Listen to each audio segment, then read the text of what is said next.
মাদকের পোলাফান আছে, তারা এই মাদকের বৃদ্ধি করার কারণে তারা এই জিনিসটাকে অন্যভাবে রূপান্তর সাজাইয়া থানাতে গিয়ে তারা অনেক ধরনের অনেক কিছু করছে আমাদের পোলাফানের নামে, যে পোলাফানটা চাঁদাবাজি করছে সম্পূর্ণটা ভুয়া। আর যা বলতে কালকে গন্ডগোলটা এইখানে ছিল, মাদকের মামলা আছে, অজিত নামে মাদকের মামলা আছে।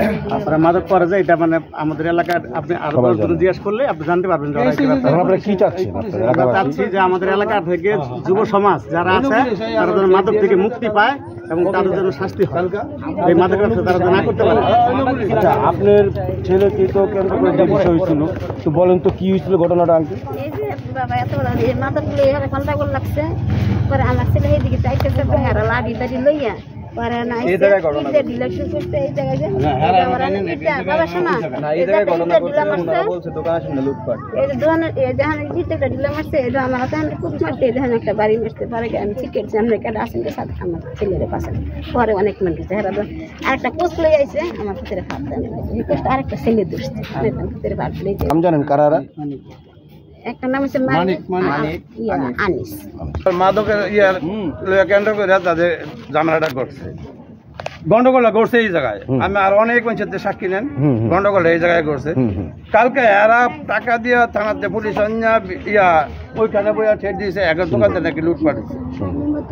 তাহলে এটা কি মিথ্যা বানোয়াট ছিল তাদের কথাটা? সম্পূর্ণ বানোয়াট, এবং এরা আওয়ামী লীগের দোষর। কারা নাম বলেন তো, চিনেন? নাম জানেন? হ্যাঁ, নাম জানেন? নাজিমুদ্দিন নাজু, তার ছেলে হাসেম, তার মেয়ের জামাই আনিস, তার পুত্র হইল মানিক মিয়া। এখন আপনারা এলাকাবাসী কি চাচ্ছিলেন তাদের দিকে? আমরা চাইছিলাম সুন্দর পরিবেশে, ভালো পরিবেশে থাকার জন্য, কিন্তু এদের জন্য থাকতে পারতেছি না। খুব মাদকের ছড়াছড়ি দিল।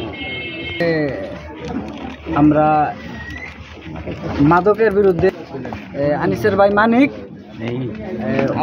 আলাল, ওরা তিনজন, ওদের শেল্টারে একটা ব্যবসায়ী আছে, এই আনু মার্কেট ওদিকে ব্যবসা করে, নাম হলো আমিন। তো উনি প্রকাশ্যে মাদক ব্যবসা করে। তো আমরা আমাদের ছাত্র সমাজের প্রকাশ্যে আসার পর আমরা তাদেরকে এটা আমরা প্রতিবাদ জানার কারণে তাদের সাথে আমাদের সংঘর্ষ বাজে। আমরা তারপর আমাদের এলাকার স্থানীয় আওয়ামী লীগের বিএনপির যে নেতৃবৃন্দ আছে তাদেরকে জানাইছি। তারা বলছে যে আচ্ছা তোমরা এই বিষয়ে তোমরা তাদেরকে ডাকাইছিল। ডাকানোর পর তারা কেন আমরা নেতাদের কাছে বিচার দিছি, এই কারণে তারা লাঠি সুটা নিয়ে নাহিদ নামে আমাদের এক এলাকার বড় ভাই আছে, তার বাড়িতে গিয়া উনার দোকানের সামনে গিয়া শাটার নামাই দিয়া লাঠি দিয়া অনেক মানে ভাঙচুর করে। আর দ্বিতীয়ত এই কাজ করার পরে আমরা সবাই আসলাম যে কেন আপনারা এই কাজ করলেন, আপনারা মাদক শেল্টার দেন, আমরা এটার বিপক্ষে কথা বলার পরে আপনারা কেন এই কাজ গেলেন। আমরা এই জায়গায় আসতেই আমাদের উপরে ওনারা ইট দিয়া, তারপরে হলো দা দিয়া, তারপরে যে মাছ ধরা যে টেটা থাকে এগুলো নিয়ে লাঠি নিয়ে আমাদের উপরে ঝাঁপাইয়া পড়ে। তারপরে পরে আমার এই হাতে দিছে, চাকু দিয়া বুস মারছিল।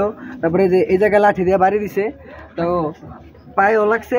তো তাদের এই ধরনের তো তৎকালীন আওয়ামী লীগের সরকার থাকা অবস্থায় তাদের যন্ত্রণায় আমরা এলাকায় কেউ থাকতে পারি নাই। তারা কারা নাম জানেন? একটা নাজিমুদ্দিন নাজু, তিনি হইল 34 নং ওয়ার্ড কৃষক লীগের সভাপতি, মেয়রের অত্যন্ত কাছের ক্যাডার।